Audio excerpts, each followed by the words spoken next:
Having a crush on your boss is more common than you might think. When you spend 8 hours a day with someone who's maybe feels like they're confident and competent, it's easy to feel like you're developing feelings because you're human and attraction happens. But a crush on your boss isn't just a romantic feeling. It comes with a power dynamic that most crushes shouldn't have. Your boss controls your schedule, your reviews, your opportunities.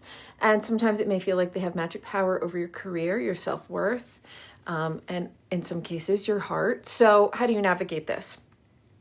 Well, the first is to acknowledge your feelings without acting on them. So feeling attracted to someone is normal. It happens. It doesn't make you unprofessional or weak, but acting on those feelings in a workplace hierarchy is risky, not just for your job, but for your mental state as well.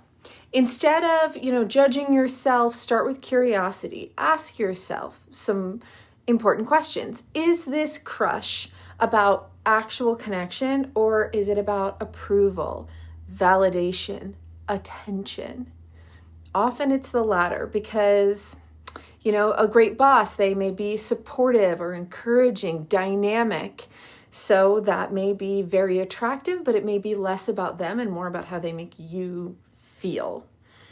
2, keep interactions professional and intentional. This one is non-negotiable. So in most offices, dating your boss is at minimum frowned upon, but in most cases, it will violate HR policy.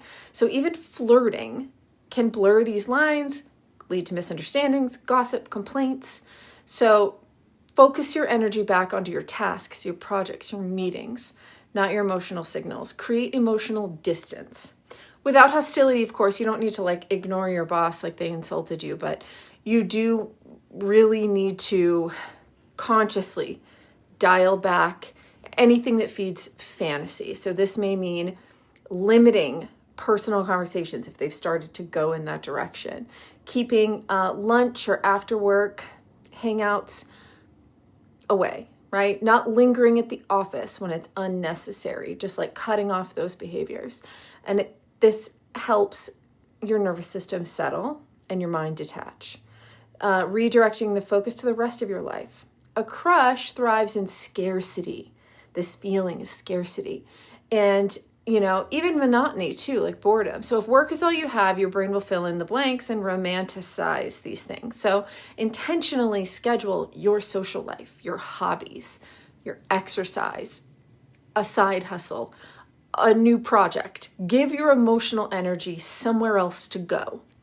Talk it out with someone trustworthy, not your office bestie, because that can lead to rumors, but a real friend outside of work, or a coach or a therapist who can help you process what you're feeling without kind of being involved in creating any career risk.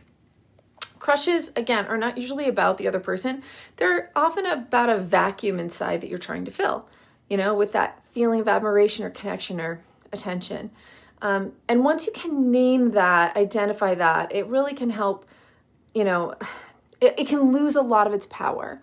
And if it really won't go away, decide on structure, not fantasy. If your feelings are strong, persistent, distracting, and you do want something more than a crush, your only realistic options are kind of structural. Asking for a team transfer. Consider looking for a new job. Because mixing romance and this sort of hierarchy often has a lot of consequences. And a crush, doesn't have to ruin your day, but if you don't kind of handle it, if it gets out of hand, it can begin to shape your moods, of course, your focus, even your career trajectory. And that's when things can get messy for the long haul. So treat your feelings with respect, but treat your job with wisdom.